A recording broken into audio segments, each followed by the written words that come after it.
अनुलोम विलोम करो, जरा सुनो, 4 से 8 घंटे तक ऐसे योगाभ्यास मैंने कराया। योग की पराकाष्ठा पर मैं लेके गया। अब मैं चाहता हूं लोग योगिक व्यायाम, आसन, प्राणायाम, ध्यान के साथ पूर्ण योग में प्रतिष्ठित हो जाएं, अष्टांग योग का आचरण करने लग जाएं।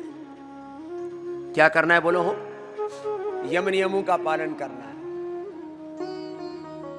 अहिंसा प्रतिष्ठायाम तत्सन्निधौ वैर त्याग। अहिंसा प्रतिष्ठायाम तत्सन्निधौ वैर त्याग, सत्य प्रतिष्ठायाम क्रियाफल आश्रयत्वम, अस्तेय प्रतिष्ठायाम सर्वरत्नोपस्थानम। ये हमने करके दिखाया, जिया है। अहिंसा को, सत्य को, अस्तेय को, ब्रह्मचर्य प्रतिष्ठायाम वीर्य लाभ। अहिंसा, सत्य, अस्तेय, ब्रह्मचर्य, अपरिग्रह, शैर्य, जन्म, कथनता, संबोध, शौचात् स्वांग जुगुप्सा परैर संसर्ग, संतोषाद अनुत्तम सुख लाभ, समाधि सिद्धि ईश्वर प्रणिधानात्। तप से, समाधि से अपने जीवन को इतना दिव्य बना लो,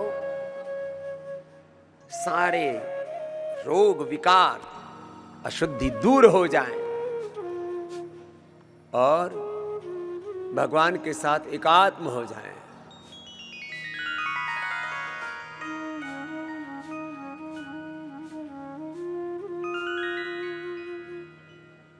तन मन जीवन पावन हो जाता है। आप यम नियमों का पालन करो, आसन में पूरे प्रतिष्ठित रहो, प्राणायाम, प्रत्याहार, धारणा, ध्यान, समाधि, संयम, प्रज्ञालोक, फिर गुणातीत भावातीत होकर के योग की रिद्धि सिद्धियों से आप युक्त हो। मैं आपको पूर्ण योगी बनाना चाहता हूं। पूर्ण रूप से पूर्ण योगी बनो, पूर्ण रूप से आयुर्वेद को अपनाओ। आयुर्वेद पूरा का पूरा पंचकर्म, षटकर्म, आयुर्वेद को समग्रता में अपनाने का मतलब है आयुर्वेद हमारी जीवन शैली बन जाए।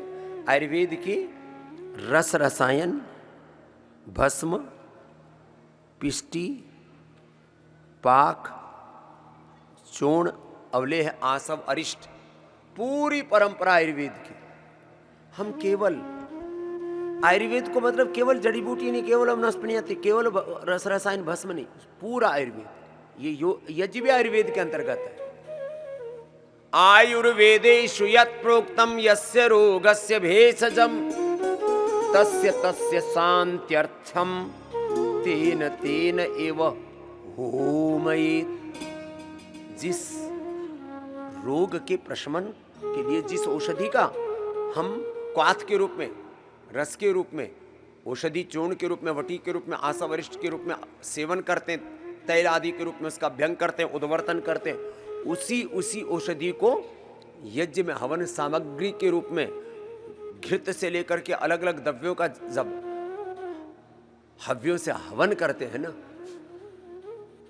तो ये नैनो मेडिसिन है, ये भी आयुर्वेद, ये योग, ये भी अंतर्गत, योग के अंतर्गत ही आता है। शुद्धिकरण और सशक्तिकरण, रसायन बहुत बड़ा तत्व है आयुर्वेद का। आयुर्वेद को लोगों ने पूरा समझा ही नहीं, और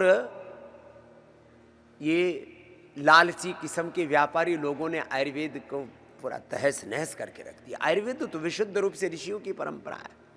महर्षि चक्षुष धन्वंतरी के जो वंशधर हैं, ऐसे हमारे पूज्य आचार्य बालकृष्ण जैसे महापुरुष और साधु सन्यासी जो ऋषि परंपरा को जीते हैं, वही योग आयुर्वेद को सही मायने में आगे बढ़ा सकते हैं, उसके सच्चे उत्तराधिकारी हो सकते हैं।